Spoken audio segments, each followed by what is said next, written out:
walk out the door, I'm this. When I go to sleep, I'm this. When I get stopped by police, I'm this. The thing is, what we're talking about with this whole thing is, if my friend Jerry decides to be a woman tomorrow, when the cop stops him, he doesn't see a woman. Yeah. He sees a man. Yeah. And even if he's dressed in women's clothing, Yeah. has a wig, technically the officer will still see a man. Yeah. He'll just be like, well, you're a man who has dressed himself in women's clothing, which is fine. Yeah. And even if we go as far as all the hardcore surgeries, guess what? At the end of the day, people might DNA you and they'll go, oh, well, she's biologically a man. Yeah, you It just is. And even if I went through some hardcore surgery and I had a baby, guess what? I'm not going to be Brad, who's white from the country club. My kid is going to come out half caste. If it was with a white woman, he will still be brown. That is life. That is my DNA. That's how it works. And I'm not hating on anyone. I'm not shitting on anyone. I love everyone.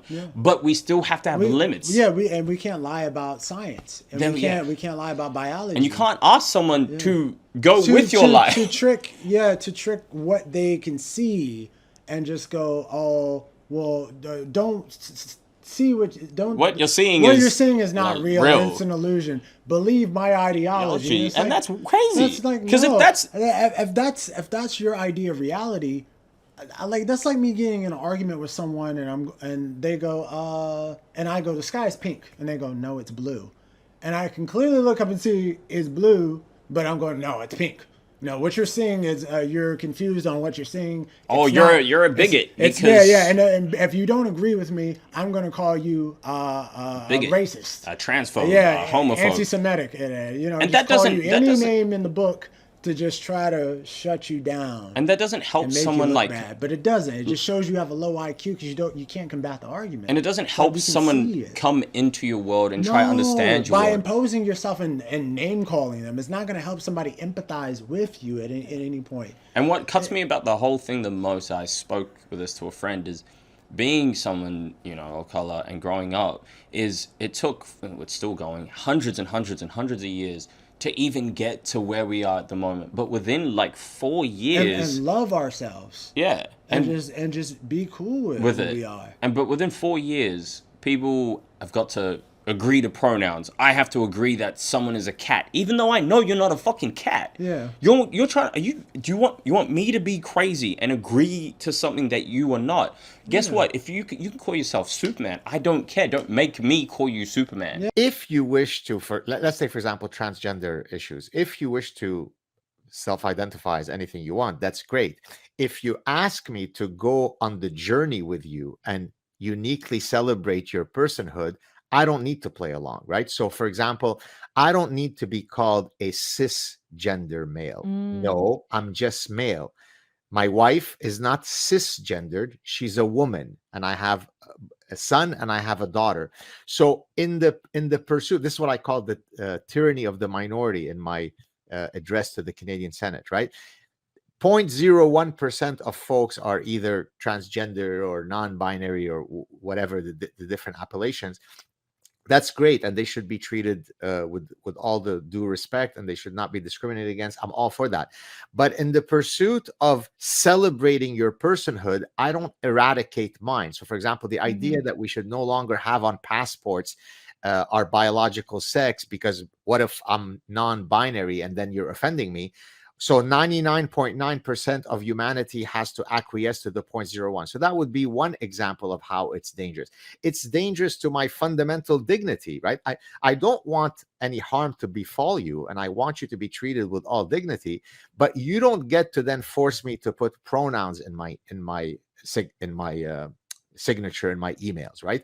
I don't have to play along. So now there's a term, of course, that's called gaslighting, right? So gaslighting is truly dangerous because it attacks the most fundamental nature of what is to be human, which is we've got this prefrontal cortex that allows us to reason. And when I am told with a metaphorical gun that you have to agree that some women have 9-inch penises, well, that is attacking what it is for me to be a human being that has the capacity to reason. So if for no other reason, that's why it's dangerous.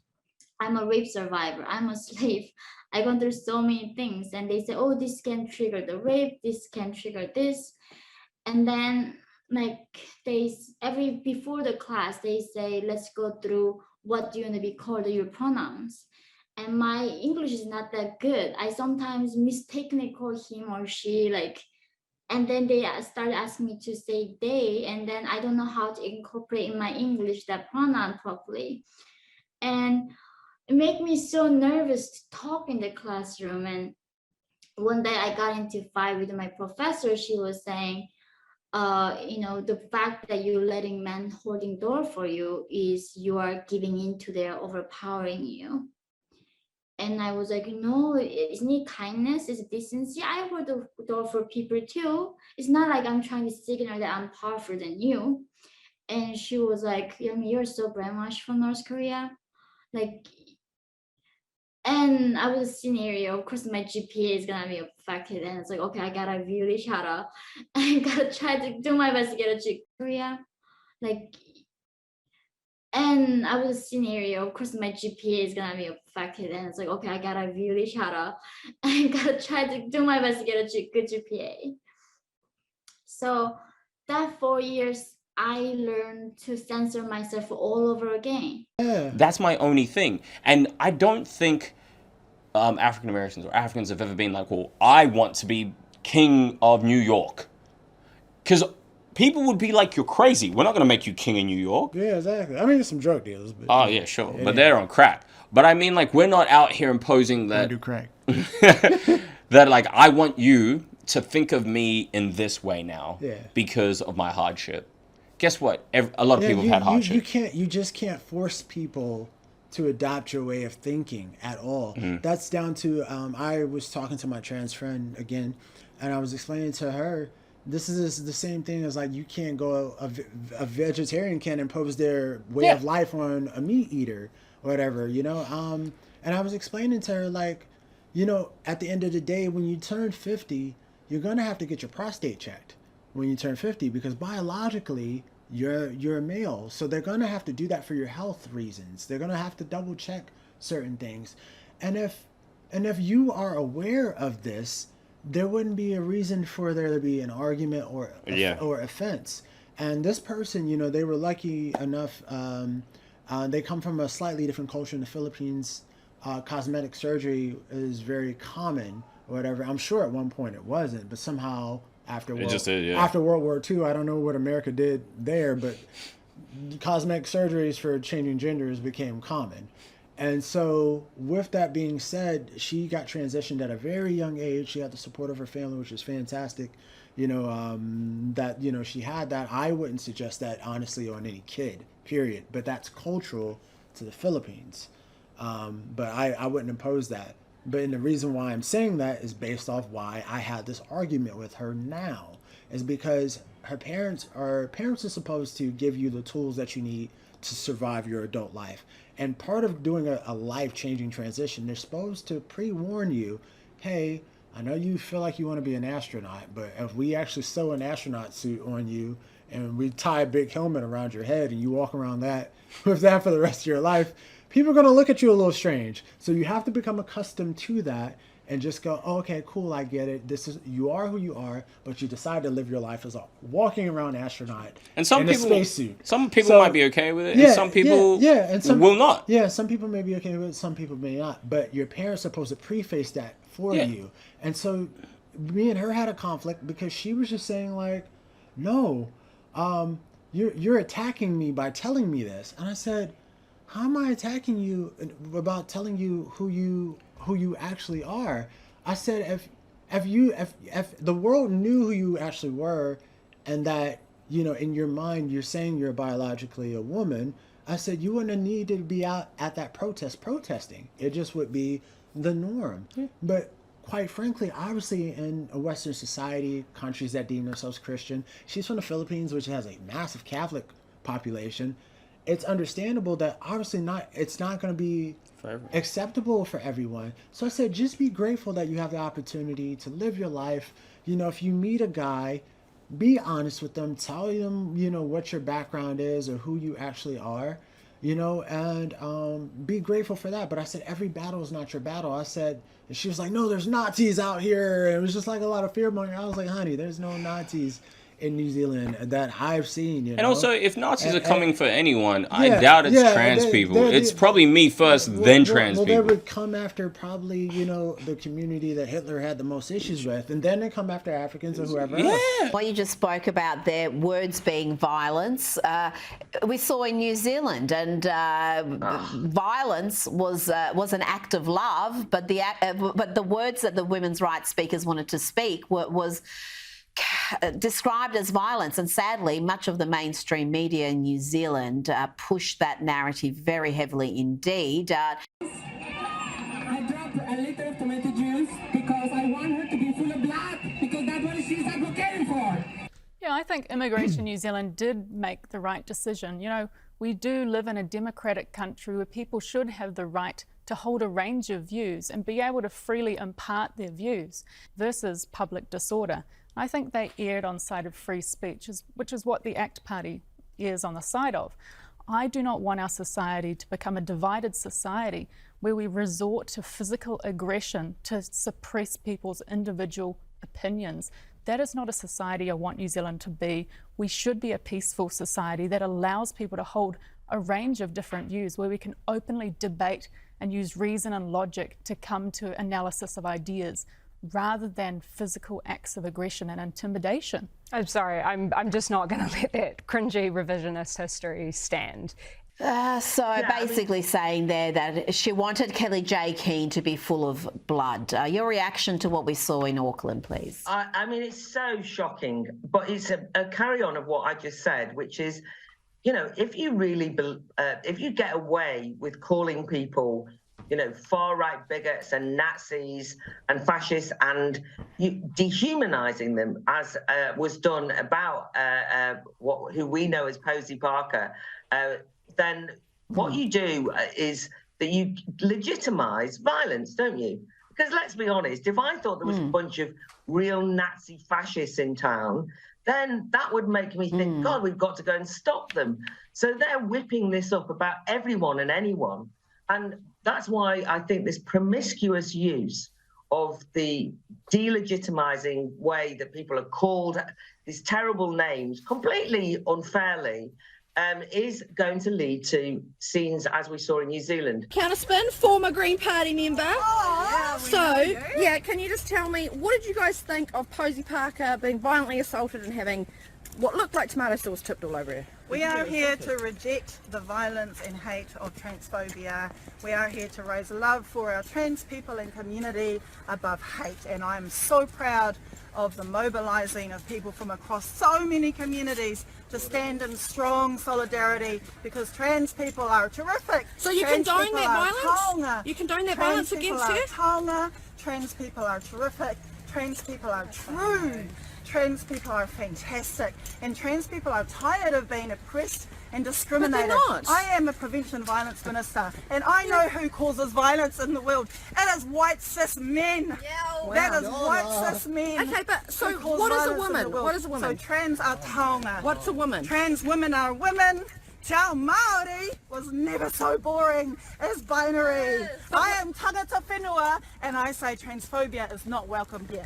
It's not about that. Basically saying there that she wanted Kellie-Jay Keen to be full of blood. Your reaction to what we saw in Auckland, please. I mean, it's so shocking, but it's a carry-on of what I just said, which is, if you really, if you get away with calling people far-right bigots and Nazis and fascists, and you dehumanizing them, as was done about who we know as Posey Parker, then what you do is that you legitimize violence, don't you? Because let's be honest, if I thought there was a bunch of real Nazi fascists in town, then that would make me think, God, we've got to go and stop them. So they're whipping this up about everyone and anyone. And that's why I think this promiscuous use of the delegitimizing way that people are called these terrible names completely unfairly is going to lead to scenes as we saw in New Zealand. But to just use those words blatantly is that's American propaganda. I'm sorry to tell you, that's American political propaganda. And she was saying what I was saying was political. And I said, look, I've been out of the U.S. for 14 years. I don't speak Americanese. I don't talk in Democrat or liberal, Republican, or or left wing, right wing, chicken wing. I like chicken wings, but I don't talk in that terminology. I said I'm just speaking as a common sense human, and that's a danger with groupthink or whatever. And I think that's very hard with a lot of ladies. Ladies like social reasons. Ladies don't like to hurt people's feelings. But men, we tend to be independent thinkers. We're willing to physically defend our thoughts. Or whatever. Yeah, I just wanted to quickly add on that. You go. Before I forget, that is important because if anyone sees, I think, majority of the people that were at those protests were women. Yeah. Ladies love social stuff. So you have to remember that. And it's being nice, but it's not being realistic. It's a woman came forward to you to talk about women's rights for other women to practically scare her out of a country, helping technically biological men who are becoming women kick her out, which the whole thing is ironic, like in a nutshell. Yeah, so you're trying to say you're a woman attacking other women. Yeah. Essentially, you're trying to say that you're biologically a woman and you're also attacking other biological women. And that didn't make any sense. That didn't seem, because it's not a bunch of dudes coming to attack you. No one needs to tell you necessarily who we think you are. You showed who you think you are by fighting with a biological woman about her right to have safe spaces. It would be more ethical for you to go, we agree. We agree, and we do have a different lifestyle, and we do need to protect kids. That's why I really love Gays for Groomers. And what they do, because they are LGBTQ, and they try to promote safety for children, and it's just safety for humans all around, and they're able to be honest about who they are. That has a pride flag in their classroom should be fired and arrested. I think when it comes to my community, the gay community, when we point out these things that really need help, such as our mental health issues or our drug addiction rates, no one wants to talk about these things. They want to brush those under the rug. Ed, your reaction when you're hearing something like this as a parent, what are your thoughts about this? Yeah, as a parent and somebody who used to work in schools, this is, to me, a deeply anti-parental rights movement. And the school really wants to get in the way of the relationship between parents and their children. And you have guidance counselors now, I'm sure you know, that are being told by administration, keep it confidential, don't make phone calls home to parents. You need to make sure these kids are protected. And they present it as a guide of protection, essentially, against their own parents. So you have kids being turned against their parents in many respects, and they feel like the parents are the enemy. They no longer speak to their parents. It breaks down the lines of communication, which essentially enables, indoctrination on many levels then. Then you have students in oftentimes left-wing institutions. They're not communicating with their parents, and larger issues begin to, be received in terms of the indoctrination that we see in schools. I think it's interesting, though, when I heard you talk about the American flag, that had to be such an enormous trigger for these people, because a lot of the people who are battling against what you're doing are also battling what this country represents. This is a disturbing video. Before we play this, parents, the reason why I'm showing this is because I think parents are not aware of this enough. Here's a guy who's a convicted child predator being interviewed. Tom, have you seen this before or no? Jed, have you seen this before? Not. Okay. I have not. Frank, have you seen this? No. It's so disturbing. It's not even funny, but it's so necessary because the interviewer gets exactly how he groomed young boys before molesting them. It's a 2-minute clip. Again, brace for impact. Parents, I highly recommend you watch this for your own self and start teaching your kids before they come across somebody like this. Go ahead, Rob. How did you get them alone? Grooming. I would check out their family situation. I would check out their clothing to see how well they were, financially. I would check out their social interaction with other kids.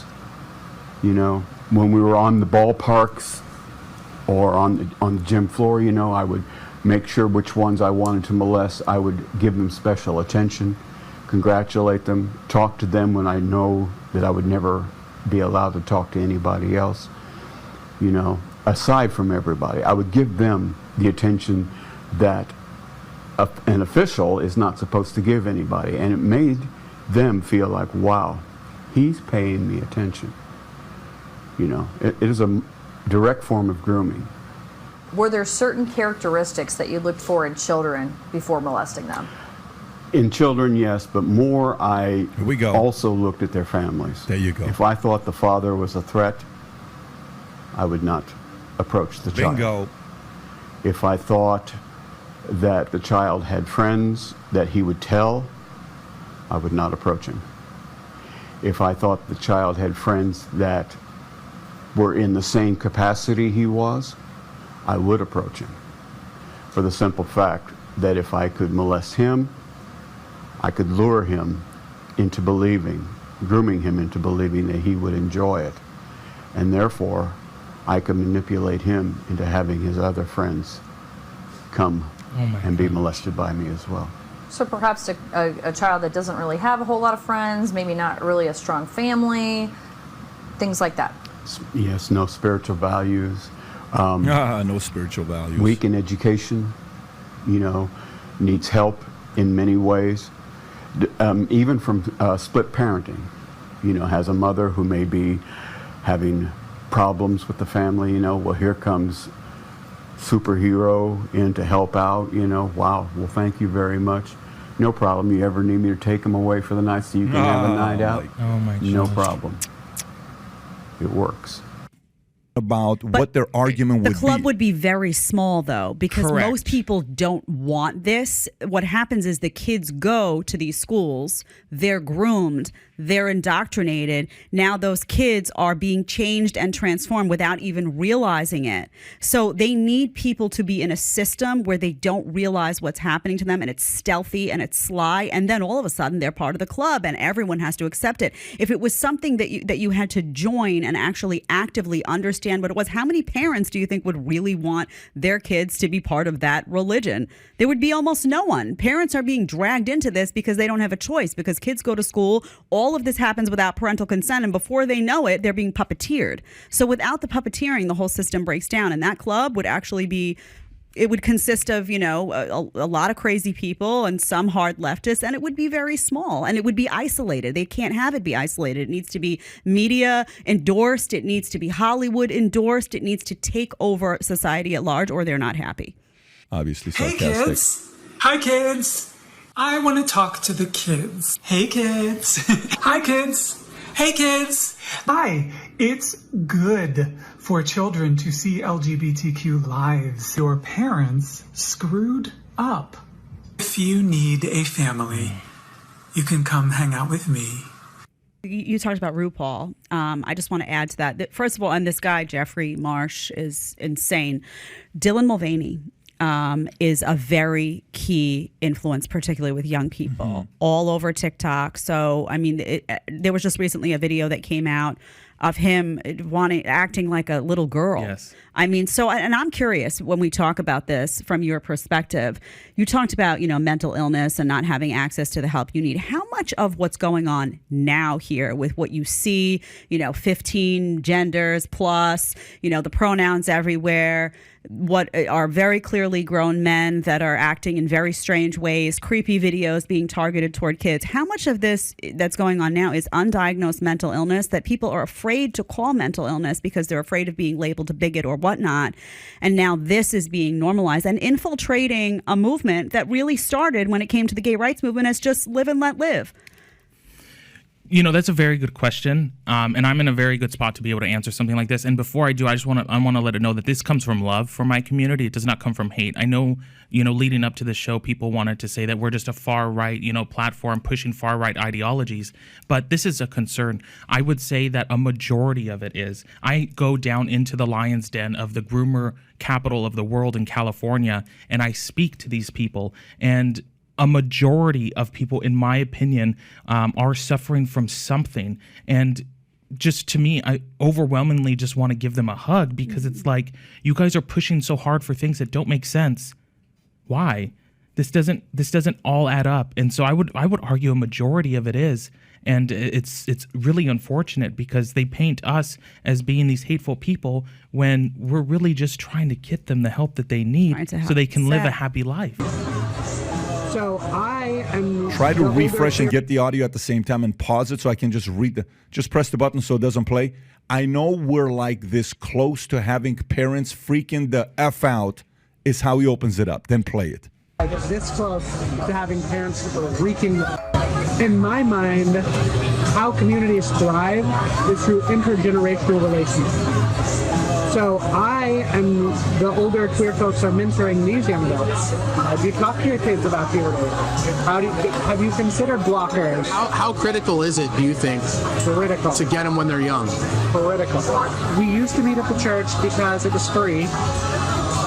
And kids would say they're going to youth group. We moved to the library because kids said they were meeting their friends at the library. Wow. So it's not lying, but it's not fully the truth. When they know that their queer kid is coming to me for support, they're going to be upset. It's when you are purposely misgendering them, when you are purposely not using their name. How do you handle that? I call CPS. But that's your standard protocol. If we want these kids to thrive and survive, we must get to their parents first. Meet Reverend Casey Tinnen of Loomis Basin Congregational Church in Loomis, California.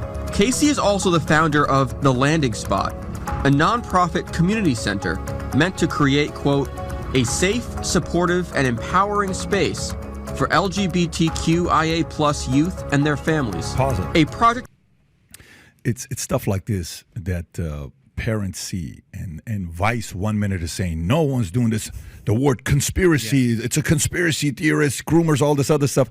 Then you see this and they say, okay, Vice, why don't you now do something like Project Veritas is doing and really find out for us from both sides whether this is happening or not. What's your reaction when you see something like this? Grooming's happen in many forms. It's not just sexual grooming. When you think of grooming, anytime you take a child away from a parent and teach them something that it goes against the parent's beliefs, you are grooming that child into your ideologies, your beliefs, and the way that you want that child to be. Hey guys, if you want to watch more clips, click here. And if you want to watch the full podcast, click right here.